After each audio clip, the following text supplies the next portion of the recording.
선생님 여러분 안녕하세요. 권 교수의 해피 사문 2단계 강의 기출문제 해설 강의 1강을 시작하도록 하겠습니다.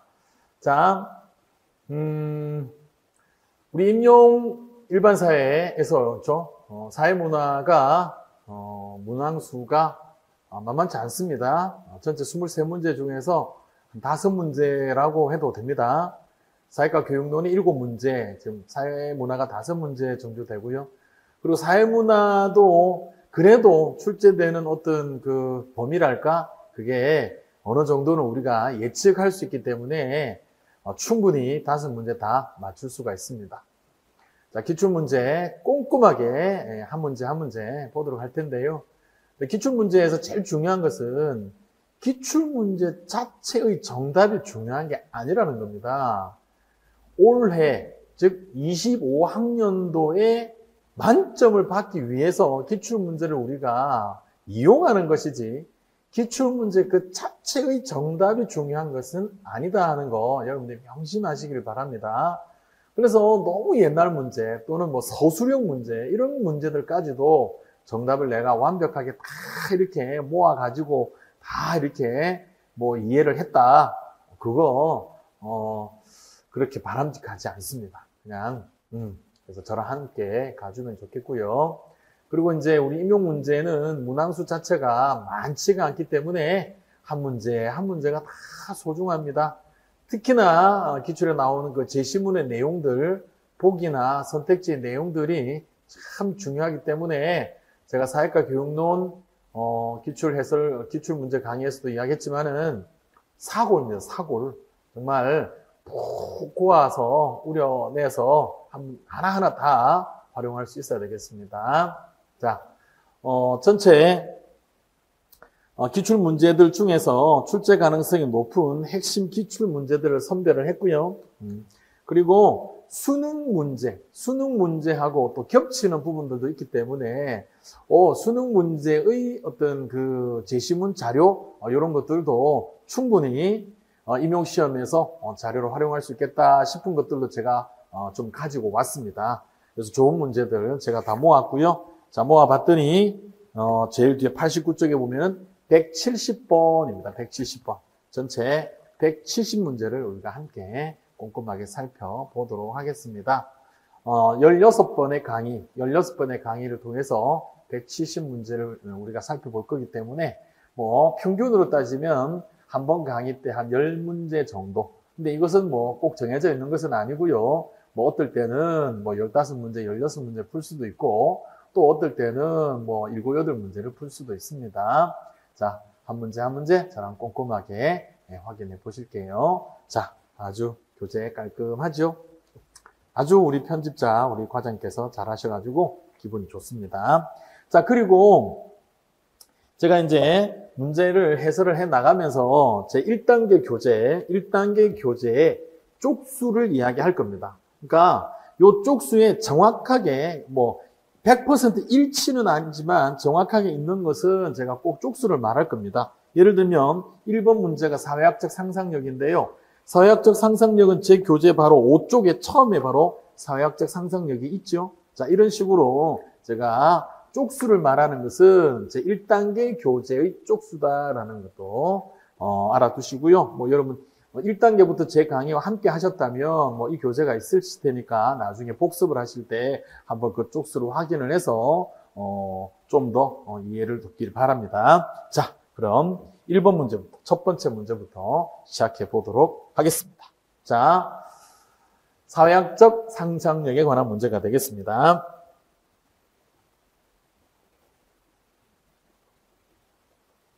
자, 다음 기역에 들어갈 내용과 니은에 들어갈 사회학적 상상력의 유형을 쓰시오.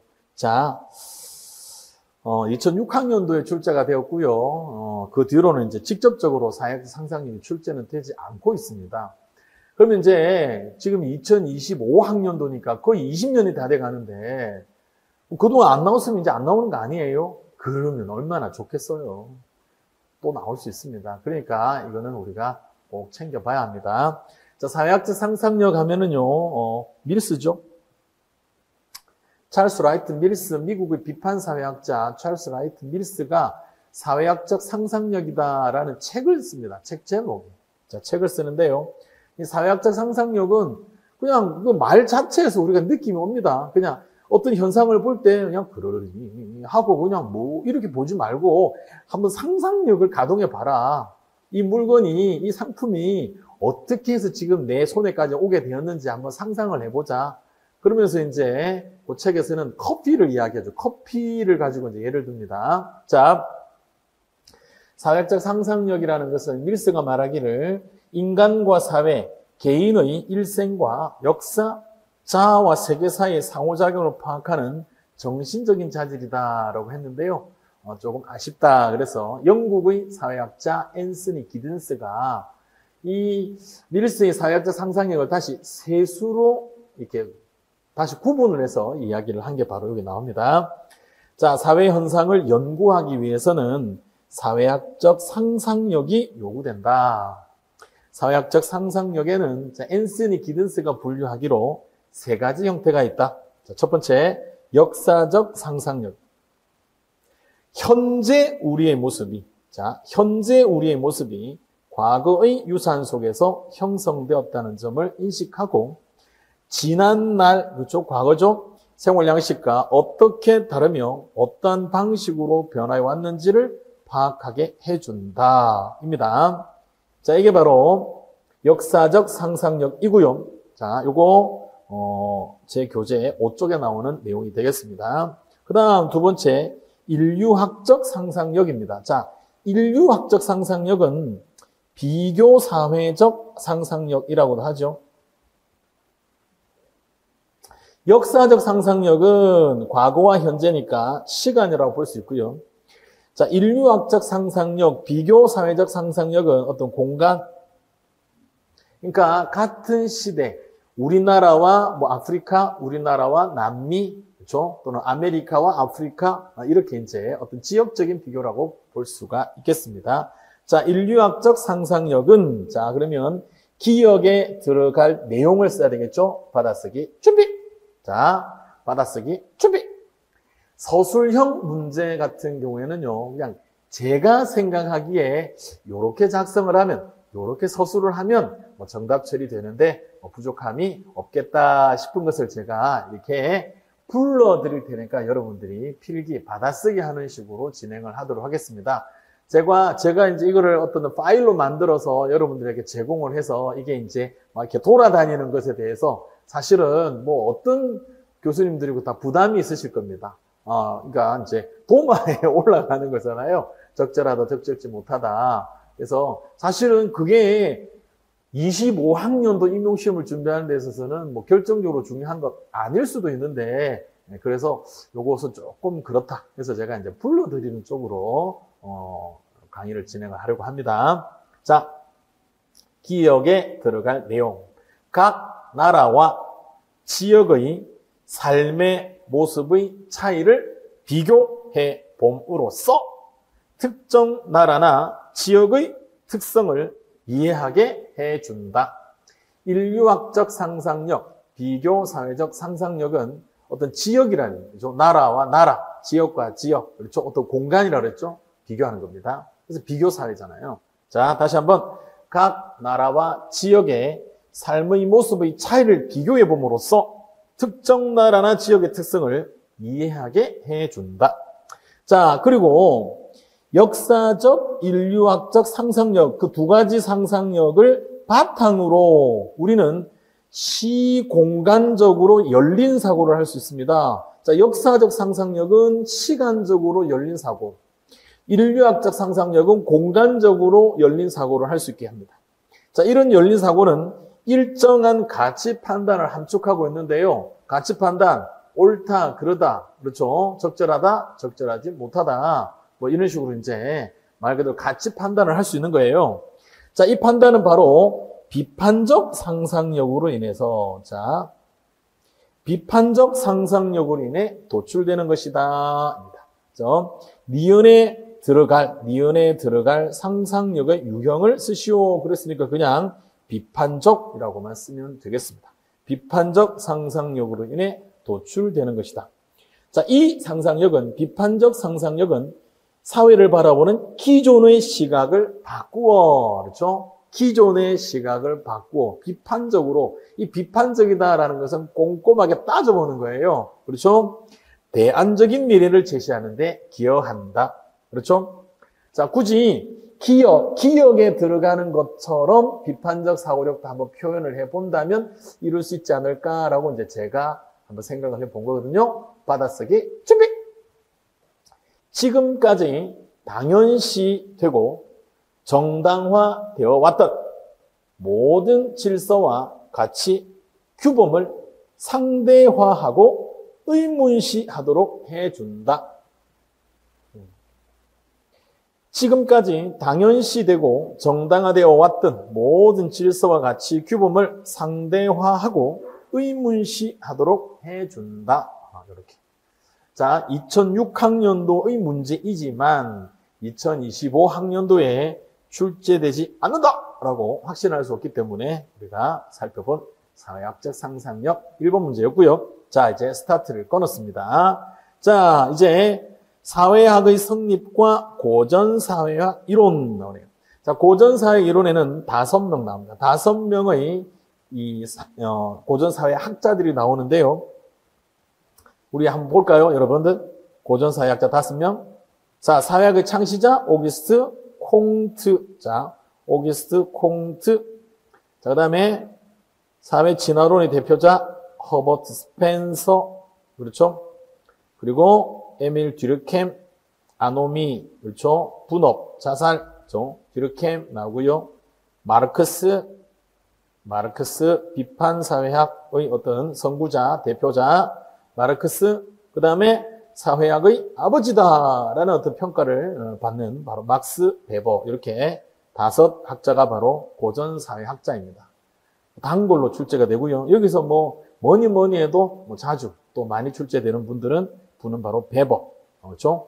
비슷비슷하게 듀르켐 나오고요. 자, 나머지 분들은 사실 우리 임용사회문화에서 자주 출제되지는 않습니다. 콩트 출제되었고요. 마르크스는 이 부분에서는 출제가 안 되지만 또 다른 부분에서 출제가 될 수도 있습니다. 자, 베버 나왔네요. 바로 24학년도 기입형 문제가 되겠습니다. 막스 베버는 자타가 공연하는 사회학의 아버지라고 하는, 자, 우리는 이 사회문화 시간에도 베버가 나오지만 또 정치에서도 베버가 등장합니다. 자, 사회문화에서도 여기도 나오고 저기도 나오고 자주 나오시는 분이 막스 베버가 되시겠어요.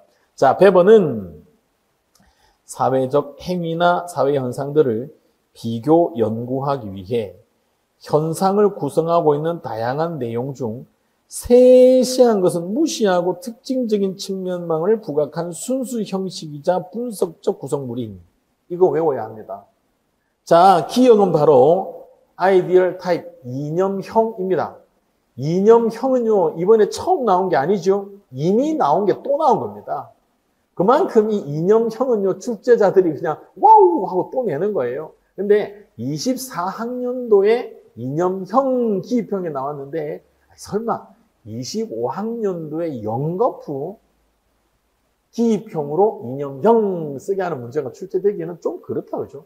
우리가 상식적으로 생각을 해봐도. 그래서 제가 이념형 밑줄 치고 이념형이 뭐냐? 이념형의 의미를 서술하시오 나오면은 우리는 써줘야 되겠다.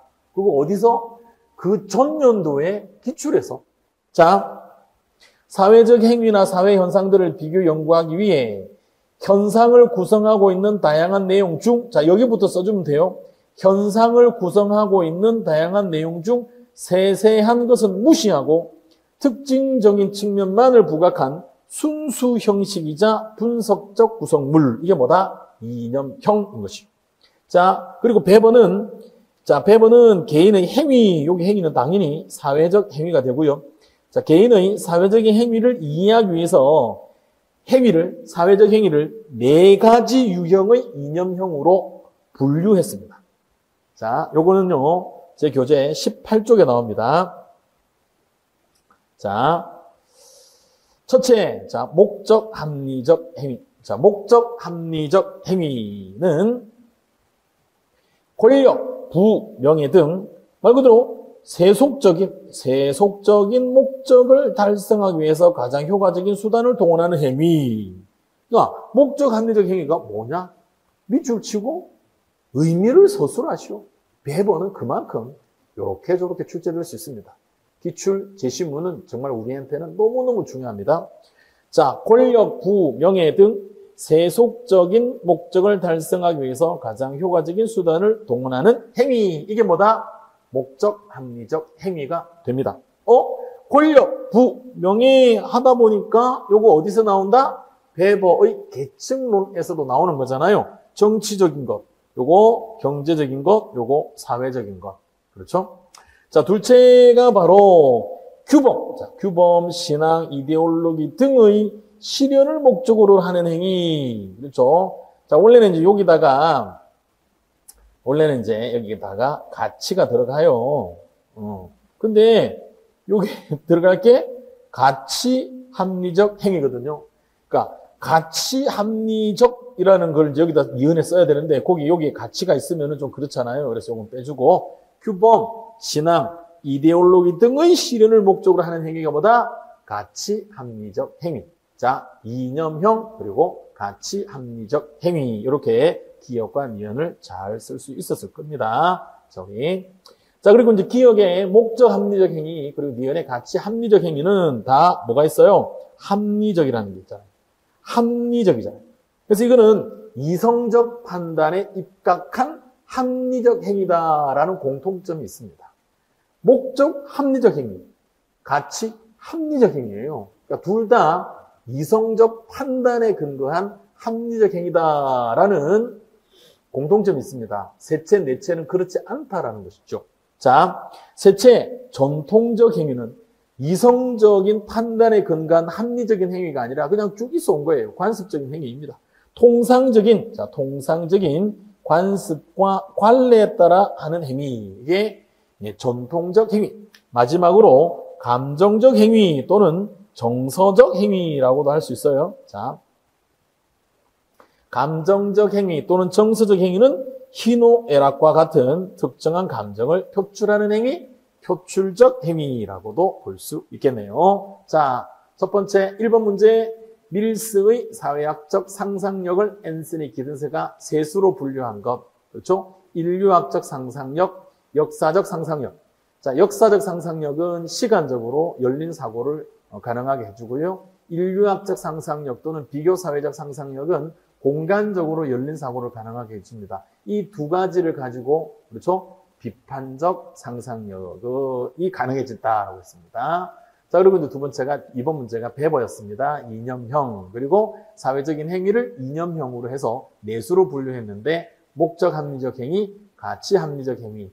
그렇죠? 자, 그리고 통상적, 전통적 행위, 그리고 감정적 행위 또는 정서적 행위. 첫 번째, 두 번째, 목적 합리적 행위, 두 번째, 가치 합리적 행위는 말 그대로 합리적 행위입니다.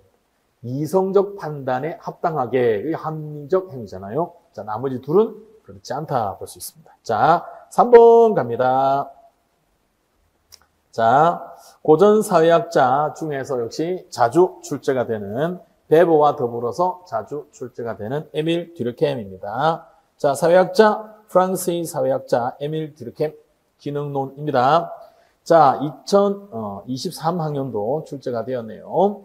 자, 에밀 듀르켐은 사회학의 연구 대상이며, 자, 사회학의 연구 대상이며, 단순히 개인적인 사실을 모아놓은 것이 아니라 근본적으로 다른 성격을 지닌 것. 뭐가? 개인적 사실을 단순히 모은 게 아니다. 뭐가? 사회적 사실이죠. social facts. 사회적 사실입니다. 그러니까 사회적 사실을 사회학의 연구 대상으로 삼아야 한다라고 강조를 했기 때문에 듀르켐의 사회학을 사회학주의라고 표현하기도 하잖아요. 자, 그에 따르면 사회적 사실은 개인에게 영향을 미치는 외재적인 실제입니다. 개인들 안에 있는 게 아닌 거예요. 개인들 밖에 있는 거예요. 그렇죠? 사회적으로 실제로 존재한다라는 것이고요. 자, 사회적인 사실을 그렇다고 해서 어떤 특정 사건 이런 것들을 말하는 것은 아니고, 그렇죠? 그것만을 말하는 것은 아니고요. 규범이나 법, 관습, 종교, 제도와 같은 것은 그 사회의 성격을 보여주면서 개인에게 강력한 영향력을 행사하지만 개인적인 차원으로 환원하여 설명할 수 없다는 것이다. 왜? 개인들 안에 있는 게 아니기 때문에 개인들로 다 본다고 해서 그게 보여지는 것은 아니다라는 겁니다. 이 환원할 수 없다라고 하는 것은 수능에서는요, 개인과 사회 관계를 보는 관점에 사회 명목론과 사회 실제론 할 때 나오는 표현이거든요. 사회 명목론은 사회를 개인으로 환원할 수 있지만 사회 실제로는 사회를 개인으로 환원할 수 없다 하는 것. 그러니까 듀르켐은 사회 실제로는 입장입니다. 자, 이러한 관점에서 듀르켐은 자살이 나왔네요. 자살과 같은 사회 현상에 주목하고 관련 저서를 발표를 합니다. 자, 자살이 나왔으니까 이유는 뭐예요? 분업 되겠죠? 노동 분화, 분업입니다. 분업. 그래서 책 제목이요, 자살론이잖아요. 그리고 사회 분업론이잖아요. 자, 뭐 사회 분업이라는 말도 역시 그냥 분업론만 해도 되는데요. 그렇죠? 어쨌든 사회 분업론, 그리고 자살론 책을 썼습니다. 자, 그는 분업이 발달한 산업사회에서는, 자, 산업사회, 또 그 이전의 사회, 그렇죠? 산업사회 이전의 사회, 뭐 전통사회라고 볼 수도 있고, 뭐 농업사회라고 볼 수도 있습니다. 자, 산업사회와 그 이전의 사회에, 자, 분업의 발달 여부를 가지고, 발달 정도를 가지고 구분을 했어요. 자, 분업이 발달한 산업사회에서는 사회 구성원 간 유기적 연대가 주로 나타나고, 그렇죠? 자, 전통사회, 여기서는 이제 산업사회 이전의 사회를 전통사회라고 이제 이름을 붙였습니다. 전통사회에서는 기계적 연대가 주로 나타난다고 주장을 했습니다. 전통사회는 기계적 연대, 산업사회는 유기적 연대. 자, 또한 기계적 연대와 유기적 연대의 차이에 대하여 디귿이라고 설명하였습니다. 자, 디귿은 근데 여기 보니까 그냥 라고 되어 있잖아요. 라고. 보통은 여기 보면 이런 식으로 표현이 되어 있죠. 이가. 그렇죠? 제일 그 괄호의 제일 뒤에 글자가 무엇이냐에 따라서 라고가 될 수도 있고 이라고가 될 수도 있어서 보통은 이렇게 이런 식으로 할 수가 있는데 왜 그냥 라고만 되어 있느냐 하면은 여기 아예 문장 구조를 주는 거죠. 그죠? 이렇게 이제 주는 거잖아요. 그래서 끝나는 게 것이다. 그러니까 것이다로 끝나기 때문에 것이다이라고 할 필요가 없잖아요. 그냥 것이다라고 되기 때문에 자, 요즘 이게 대세입니다. 왜냐하면 사실 그렇잖아요. 출제위원도 출제위원이지만 채점을 할 때 요렇게 조금 문장 구조를 줘가지고 그 비어있는 곳에 좀 이렇게 핵심적인 내용을 채워 넣게 하게 하면 그래도 그 답들이 좀 덜 다양하잖아요. 그런데 그냥 비어있으면 너무 다양한 표현들이 많이 나오는 거예요. 그러면 이제 채점을 하면서도 이걸 맞게 해야 되나, 이게 너무 고민들이 많겠죠. 그래서 이제 문장 구조를 주고, 완성형으로 하는 게 이제 요즘 또 추세입니다. 자, 그래서 기계적 연대는 무엇을 바탕으로, 유기적 연대는 무엇을 바탕으로 사회 구성원 간 결속이 이루어지는 것이다. 뭐, 결속은 다른 말로 통합이라고도 하고요. 기능론에서 조화라 하는 단어가 되겠죠. 자, 지금, 기업과 연애, 사회적 사실, 그리고 분업, 기입했고요. 그 다음에, 디귿, 받아쓰기, 준비! 디귿, 받아쓰기, 준비! 자, 기계적 연대는, 자, 거기 그대로. 기계적 연대는 무엇을 바탕으로 그랬습니까? 기계적 연대는, 자, 요 내용은 14쪽. 자, 요 내용은, 저 까먹기 전에, 14쪽 제교재 14쪽에서 15쪽 5쪽 그리고 분업 나오는 요 내용은 15쪽에서 16쪽에 쭉 있는 내용이 되겠습니다. 자, 그리고 이제 여기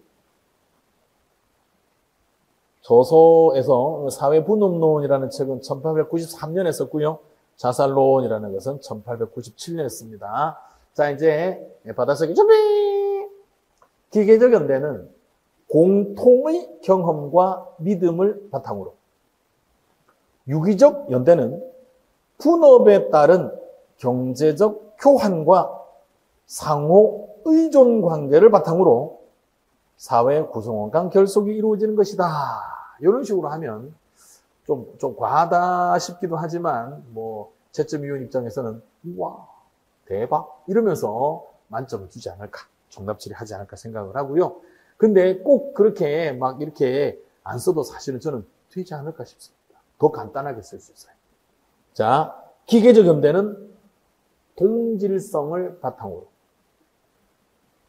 유기적 연대는 이질성을 바탕으로 사회 구성원 결속이 이루어지는 것이다. 이렇게 쓸 수도 있지 않을까 생각을 해봤습니다. 자, 제가 방금 먼저 불러준 게 기계적 연대는 공통의 경험과 믿음을 바탕으로 그랬는데요. 사실 이건 제가 어디서 가져왔느냐 하면은 요 5번 문제에 보면은 17학년도에 보면은 여기 공통의 경험과 믿음을 바탕으로 나와 있죠. 공통의 경험과 믿음을 바탕으로. 그래서 제가 여기서 좀 빌려왔습니다. 그러니까 우리가 기출문제는요, 그냥 정답만 확인하고 넘어갈 게 아니라 두고 계속 써먹어야 됩니다. 자, 그 다음 4번 문제로 갈게요. 자, 아이고, 역시 베버 선생님 나오셨습니다. 듀르켐과 베버 자주 나오고요. 또 좀 이따가 자주 나오시는 분 우리 발견할 수 있는데, 머튼입니다. 우리 임용사회 문화에서는 머튼 참 자주 나오시고요. 그리고 듀르켐, 베버 자주 나오십니다. 문화 인류학 쪽으로 가면 레비 스트로스 자주 나오십니다. 자주 나오시는 분들이 몇 분 계셔요. 자, 그때 또 확인하겠습니다. 피에르 부르디유의 아비투스 자주 나오시지요. 자, 4번 갑니다. 자, 18학년도 문제가 되겠고요. 자, 막스 베버는 현대사회가 합리화입니다. 자, 합리화 기출이죠. 합리화 탈주술화. 뒤에 좀 있으면 나오니까 그때 확인합니다.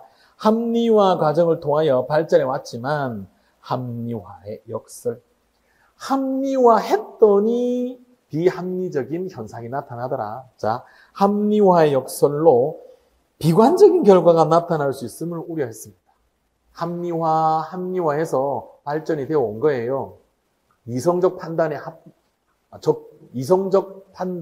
합당하게 조직을 관리 운영하는데 이런 게 좋겠다. 그렇죠? 연대도 마찬가지잖아요. 그렇죠? 자, 이런 여러 가지가 다 있습니다. 그렇죠? 근데 이제, 그러다 보니까 오히려 그것 때문에 예상치 못한 어떤 부정적인 게 나타나더라. 이겁니다.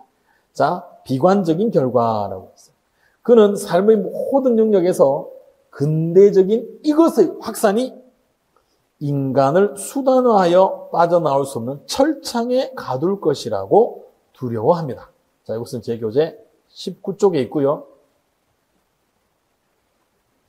형식 합리성의 가장 전형적 형태인 이것에 기초한 지배는 비록 합리적 원칙에 입각하더라도 왜? 합리화 과정을 통해서 발전되었으니까 합리적인 원칙에 입각하는 건 맞아요.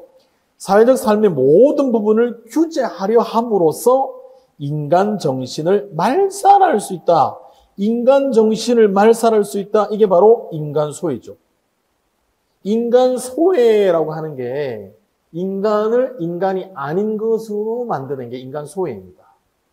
그래서 인간성을 상실하는 거예요. 여기 인간 정신을 말살한다는 표현이 나오죠. 그는 특히 이것이 인간 소외를 가져올 수 있고 나아가 민주주의 운명의 부정적인 결과를 낳을 수 있음도 동감을 합니다. 민주주의 하면 뭐예요? 참여잖아요, 참여. 자, 시민들의 적극적인 참여가 민주주의 그 자체라고 볼 수가 있는데요. 이것의 발달은 그것을 제한합니다. 자, 바로 관료제가 되겠습니다. 관료제를 아주 체계적으로 정리한, 그렇죠? 막스 베버가 되겠습니다. 자, 거기 이제, 답은 관료제가 되는데요. 형식 합리성이 나왔으니까,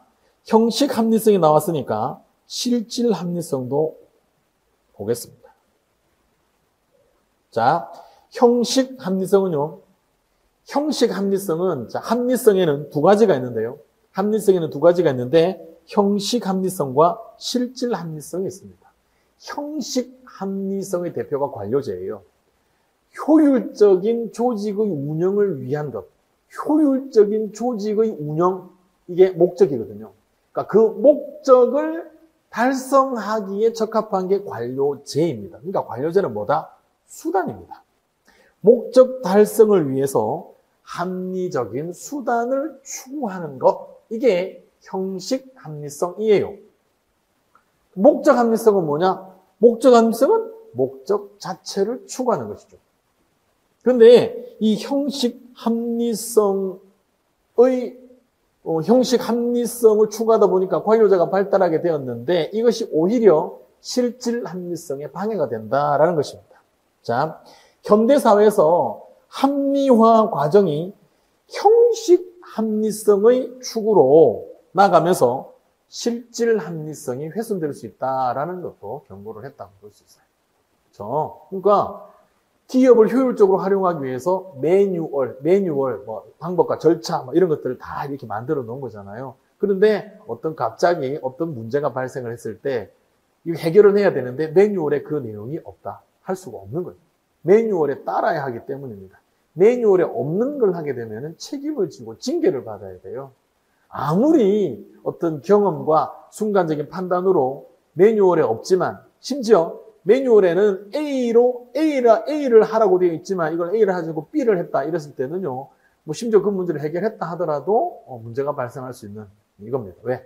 형식 합리성을 지나치게 추구하다 보니까 실질 합리성을 훼손시킨다, 이렇게 볼 수 있어요. 자, 네 번째 문제까지 했고요. 이제 5번 가겠습니다. 자, 5번. 자, 17학년도.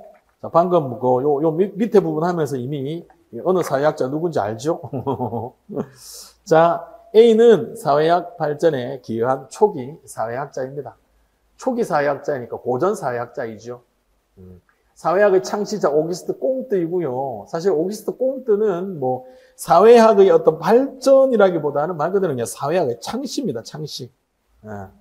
사회학의 창시로 볼 수 있고요. 발전에 이제 기여한 사람은 대표적인 사람이 에밀 듀르켐. 그렇죠? 또 뭐 막스 베버 이렇게 가겠죠. 자, 초기 사회학자, 고전 사회학자 5명 다시. 그러니까 우리가 고전 사회학 그러면 5명 항상 떠올라야 합니다. 자, 오기스트 꽁트, 허버트 스펜서, 에밀 듀르켐, 칼 마르크스, 막스 베버. 이렇게 5명을 떠올려야 합니다. 자, A는 심리학과 철학으로부터 사회학의 영역을 분리해내기 위해서. 자, 사회학의 영역을 분리해내기 위해서. 그렇죠? 사회학 그 자체를 추구해야 된다. 사회적 사실을 사물로 취급을 하고 그것을 연구하는 사회학이어야 한다. 사회학주의. 자, 사회가 개인의 외부에 실제로 존재하며 개인에게 강압적인 성격을 가지는 것으로 개념하였습니다. 바로 말 그대로 사회 실제론입니다. 사회를 개인으로 환원할 수 없다는 사회 실제론, 기능론. 그렇죠? 자, A가 관찰한 바에 의하면, 자, 전통사회, 산업사회와 전통사회를 대비시키죠.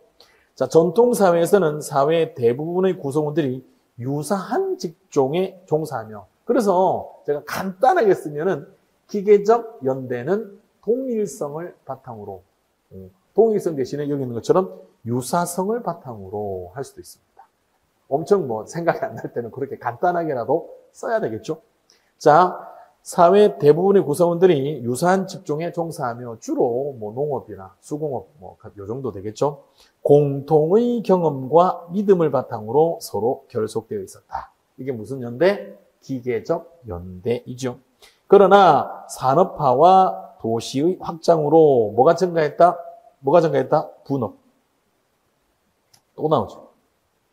또 나오잖아요. 나왔던 게 또 나오잖아요. 이념형 나왔던 게 또 나오고요. 분업 나왔던 게 또 나옵니다. 자, 분업의 증가가 나타났다. 자, 이에 따라 새로운 종류의 사회 통합 원리가 등장하였는데 새로운 종류의 사회 통합 원리가 바로 유기적 연대이겠죠. 왜? 앞에 기계적 연대를 이야기하고 있으니까, 그렇죠? 자, 새로운 종류의 사회 통합 원리 바로 유기적 연대입니다. 자, 그래서 듀르켐은 이를 유기적 연대라고 개념화하였다. 분업이 증가함에 따라 다른 직업을 가진 사람들 사이에서 서로 공급하는 재화와 용량에 대한 의존성이 높아진다. 서로 의존성이 높아져요. 상호 의존성입니다. 상호 의존성. 그러니까 또 어떻게 생각해 볼 수 있느냐 하면 우리가 이제 막 공부한 것들을 가지고 막상 서술하시오 그러면 서술은 해야 하니까죠. 기계적 연대는 유사성을 바탕으로, 기계적 연대는 동일성을 바탕으로, 뭐 공통된 경험과 믿음을 바탕으로, 유기적 연대는 상호 의존성을 바탕으로, 상호 의존한다는 것은 서로에게 은혜를 베풀어야 된다. 그래서 호혜성을 바탕으로, 그러니까 이런 다양한 답들을 우리는 그냥 쓸 수 있는 거예요. 그러니까 너무 어떤 전형적인 뭐 가장 그 완벽한 어떤 정답 하나를 막 기억을 하려고 하다가 그게 떠오르면 그냥 쓰면 되겠지만 그렇지 않으면 포기하기보다는 어떻게라도 써야 된다라는 이야기 합니다. 자, 다음 6번 문제 갑니다. 자, 6번 문제 갑니다. 자, 근대 사회의 성격.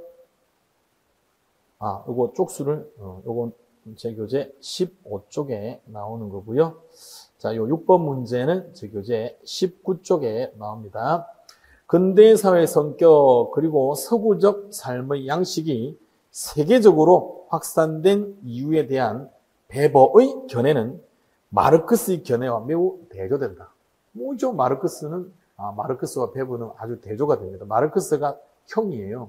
그러니까 마르크스가 먼저이고 그 다음에 베버이기 때문에 베버는 마르크스를 비판하죠.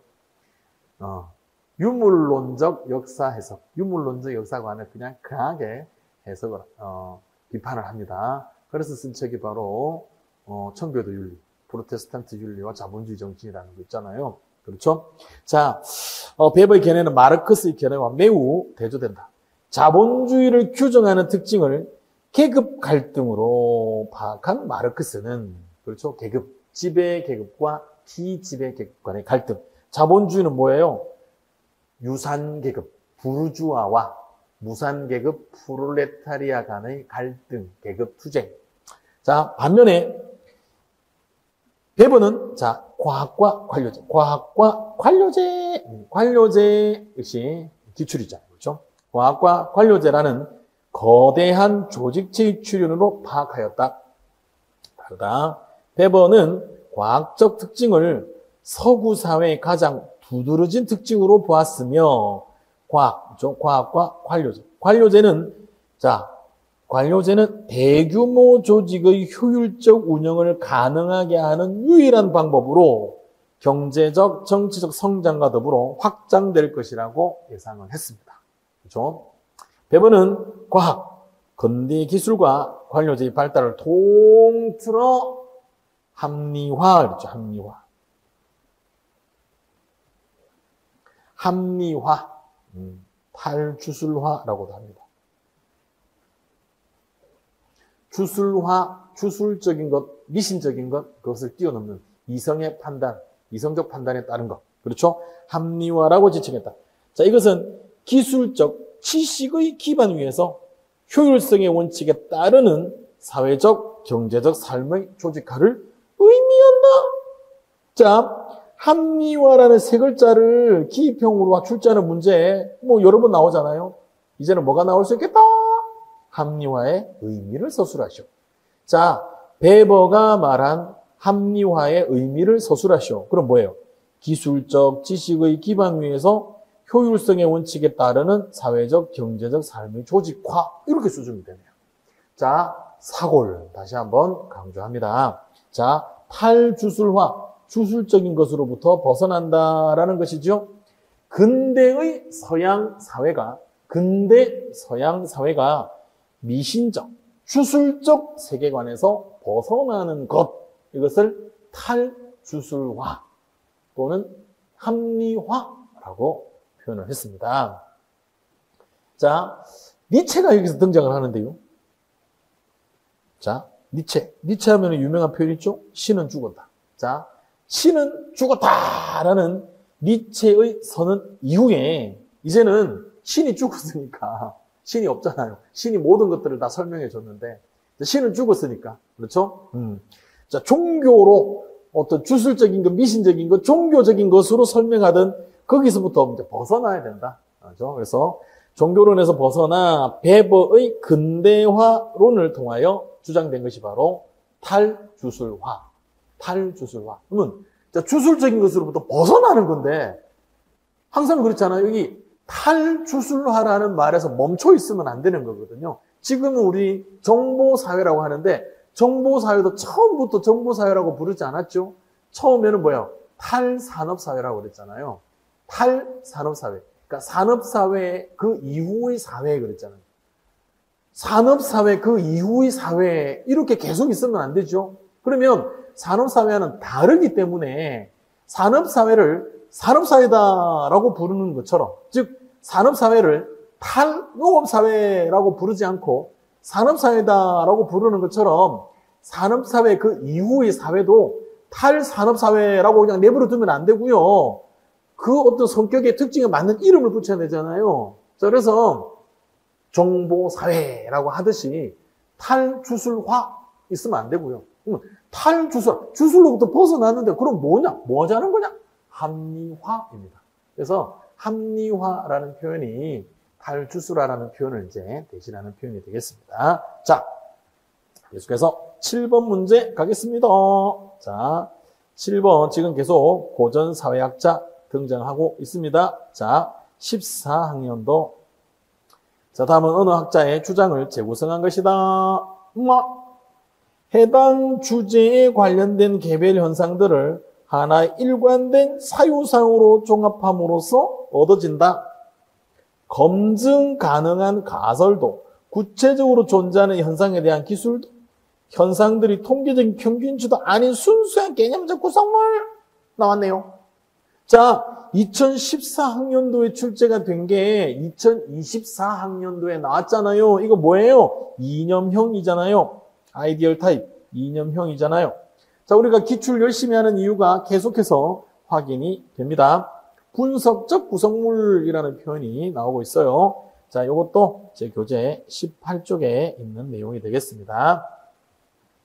제시문 다 중요합니다. 자, 경험과학에서 경험과학이라는 용어를 한 번 더 확인합니다. 자, 경험과학이다라는 것은 자, 경험적 자료를 대상으로 연구하는 과학이 경험과학이고요. 경험과학에는 뭐다? 자연과학과 사회과학이 있습니다. 자연과학과 사회과학. 그 둘 다 경험과학이라고 그래요. 경험적인 자료 할 때 이 경험적이다라는 것은요, 우리의 감각기관으로 인지할 수 있는 것을 말하죠. 감각하면 우리 흔히 오감이라고 하잖아요. 오감만족, 오감이라고 하잖아요. 시각, 청각, 그죠? 그 다음에 촉각, 후각, 미각. 자, 이런 거 오감 이야기합니다. 그렇죠? 그래서 그렇게 해야 돼요. 누가 봐도 빨간색. 누가 맡아도 그런 냄새. 그렇죠? 누가 만져도 매끈매끈. 이런 것들이 이제 경험적인. 자, 그렇지 않은 것을 이제 흔히 형이상학이라고 하고요. 뭐 오늘날에는 메타피직스, 형이상학이라는 표현보다는 뭐 인문학 이 정도로 표현을 하고 있습니다. 자, 경험과학에서 이것이 가지는 의미는 실제와의 비교를 통하여 복잡하고 다양한 경험적 실제들의 다양성이나 유사성을 정립하는 데 도움을 준다는 데 있다. 그러니까 이념형에 관해서 여러 어떤 유형으로 문제 낼 수 있어요. 그렇죠? 지금 이 제시문에서 뭐 문제 2개, 3개는 막 낼 수 있습니다. 자, 그러므로 이것은 실제의 이해를 위한 발견적 장치며 본질적으로 측정 도구라고 할 수 있다. 순수하게 관념적이라는 의미에서 유토피아 존재하지 않는다라는 표현도 가능하지만 그렇다고 모범적이거나 당위적인 것, 그러니까 이상적이거나 당위적인 상태임을 의미하지. 그냥 있는 개별적으로 존재하는 것들 중에서 세세한 것들은 다 잘라내고요. 그죠? 그렇다고 가장 바람직한 것, 마땅히 이래야 하는 것, 이런 것들도 신경 쓰지 않고요. 그냥 예를 들면 전 세계에 관료제로 운영되는 회사가 1000개가 있으면 그 1000개가 다 다르겠죠. 1000개가 다 다를 겁니다. 근데 대충 비슷한 거, 교집합 뭐 이런 것들 이렇게 그래서 이거는 것들을 관료제라고 한다. 이렇게 하는 겁니다. 자, 이게 이제 이념형 되겠습니다. 자, 마지막 문제. 1강의 마지막 문제. 저는 항상 마지막 문제를 이렇게 제시를 합니다. 자, 마지막 문제 갑니다. 여러분들도 항상 수업하시다가, 자, 여러분, 이것만 하고 이제 마칠게요. 꼭 이거 써먹어야 됩니다. 10분 남든, 15분이 남든, 5분이 남든. 자, 요것만 하고 마칠게요. 이러면은요, 딴짓 하는 아이들이 집중합니다. 왜? 요것만 하고 마친다니까. 자, 요거 마치면 화장실도 가야 되고, 매점에도 가야 되니까. 그렇죠? 졸던 애들도 일어날 수 있고요. 집중할 수 있습니다. 자, 여러분들도 마찬가지. 요 8번만 하고 마칠게요. 자, 다음 사회 이론을 제시한 학자인데요. 현대 사회에서 노동분화. 자, 노동분화 네 글자잖아요. 두 글자로 하면 분업. 문제를 설명하려면 사회 구성원들이 수와 그들 간 상호작용량을 의미하는 동적 밀도, 동태적 밀도라고도 하죠. 자, 동적 밀도의 증가가 뭐다? 원인이다 하는 겁니다. 원인. 자, 분업 문제를 설명하려면 원인에 대한 분석도 해야 하고요. 새로운 형태의 연대 형성이다라고 하는 것은 기능입니다. 그러니까 분업으로 인해서 상호 의존해야 되잖아요. 상호 의존성을 바탕으로 하는 연대가 뭐다? 유기적 연대잖아요. 그래서 새로운 형태의 연대, 바로 유기적 연대입니다. 그러니까 이 분업 문제를 우리가 제대로 이해하기 위해서는 원인 분석도 해야 되고 기능 분석도 해야 된다. 역시 누구? 에밀 듀르켐입니다. 자, 요 내용은 15쪽에 있고요. 개인들을 통제하고 묶어줄 제도와 규범이 확립되어 있는지도 살펴보아야 한다. 새로운 제도와 규범이 필요하다고 해도 국가가 직접적으로 개입하는 것은 바람직하지 않고 개인들에게 결속감을 주기도 어렵다. 자, 요 내용은 이제 17쪽에 나오고요. 그래서 개인과 국가를 매개할 수 있는 노동조합이나 직능단체와 같은 직업집단입니다. 자, 직업집단 또는 조합집단. 직업집단 또는 조합집단이고요. 이거를 묶어서 중간집단이라고 해요. 중간집단. 뭐 오늘날 우리 보면 뭐 이익집단 정도로 생각해 보면 되겠죠. 자, 직업집단 또는 조합집단과 같은 중간집단이 있습니다. 중간, 어디와 어디의 중간이에요? 국가와 개인의 중간입니다. 자, 개인화된 현대사회의 경우에 이것만으로는 한계가 있습니다. 그러니까 중간 집단이 국가와 개인을 매개해서 유기적인 연대, 이런 것들에게 도움이 될 수 있지만 이것만으로는 한계가 있어요. 뭐 하는데? 연대감을 형성하는데 한계가 있습니다. 그래서 새로운 규범이 필요한데, 새로운 도덕 규범이 필요한데 그게 뭐다? 도덕적 개인주의입니다. 도덕적 개인주의 자체도 엄청나게 중요합니다. 자, 도덕적 개인주의입니다. 자, 도덕적 개인주의라는 것은 개인주의이기는 한데 도덕적인 거예요. 개인주의이기는 한데 도덕적인 겁니다.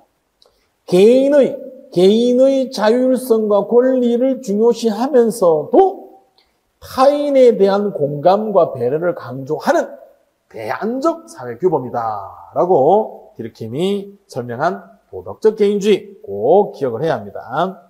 자, 직업집단 나왔는데요. 뭐 조합집단, 직업집단 또는 조합집단이라는데 중간집단이라고 했어요. 자, 요 중간집단 또는 직업집단은 어떤 기능을 하느냐? 개인들에게 소속감을 주어 집단적 결속을 이루고, 개인들에게 소속감을 주어 집단적인 결속을 이루고 국가나 기업주들과 협상을 하는 대표로서 개인들의 욕구를 대변하게 되는, 뭐 오늘날 이익집단들이 딱 여기 해당하잖아요. 그렇죠? 그러니까 참 듀르켐 대단한 사회학자 맞습니다. 그렇죠? 기업, 근대적인 분업화와 개인화가 사회 결속 강화에 미치는 영향을 분석합니다. 자, 이것으로 인해서, 그렇죠? 유기적 연대. 자, 이번에 사회의 지배적 규제나 법률에 대한 분석을 통해서 사회적 연대의 역사적인 형태를 파악한다. 그러니까 기계적 연대에서 유기적인 연대로 이렇게 변화되는, 그렇죠? 변화되는 것을 이렇게 하면 파악을 했는데요. 여기에 보면 규제라는 표현이 있고요. 법률입니다. 자, 규제는요, 전통사에서는 억압적 규제였어요. 억압적 규제. 요 내용도 역시 15쪽에 나옵니다. 자, 전통사에서는 억압적 규제였는데, 자, 산업사에서는 이제 억압보다는요, 돈으로. 잘못했으면 돈 내놔. 잘못하면 돈 조금만 줄 거야. 그래서 억압적 규제에서 배상적 규제로, 법률도 형법에서 민법으로. 그러니까 형법은 억압하는 거고요.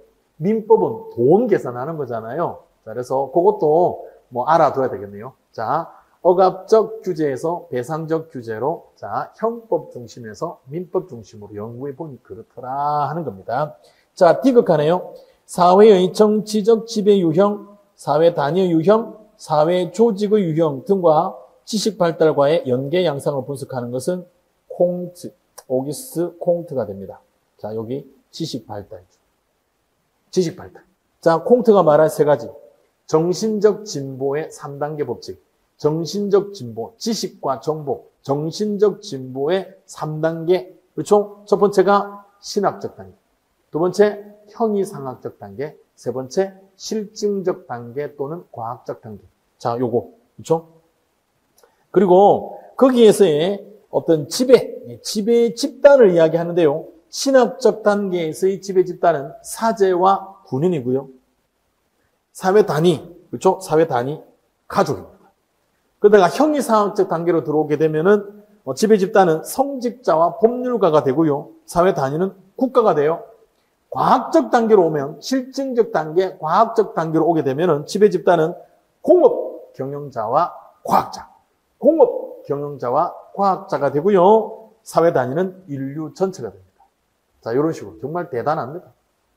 요거 제가 이론 강의할 때 뭐 영화 이야기도 하면서 정말 선구자적인 어떤 그런 해안이 있다 뭐 이런 이야기 했었는데요. 뭐 지금 그 이야기 하기는 조금 그러기는 하네요. 자, 요렇게 이야기한 사람은 콩트가 됩니다. 오기스트 콩트.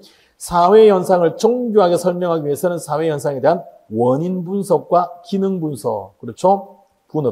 분업에 있어서 자, 위에서 이야기했었죠? 분업에 있어서 사회 구성원의 수와 그들 간 상호작용, 양을 의미하는 동적 밀도를 분석하는 게 원인 분석. 새로운 형태의 연대, 유기적 연대 형성, 이것은 기능 분석. 둘로 해야 한다. 이렇게 맞습니다. 자, 기억, 니은, 리얼 정답 4번이 되겠습니다. 자, 이상으로 권 교수의 해피 사문 2단계 기출문제 해설 강의 1강을 마치도록 하겠습니다. 저는 9번 문제부터 다시 2강에서 찾아뵙도록 하겠습니다. 여러분 고맙습니다.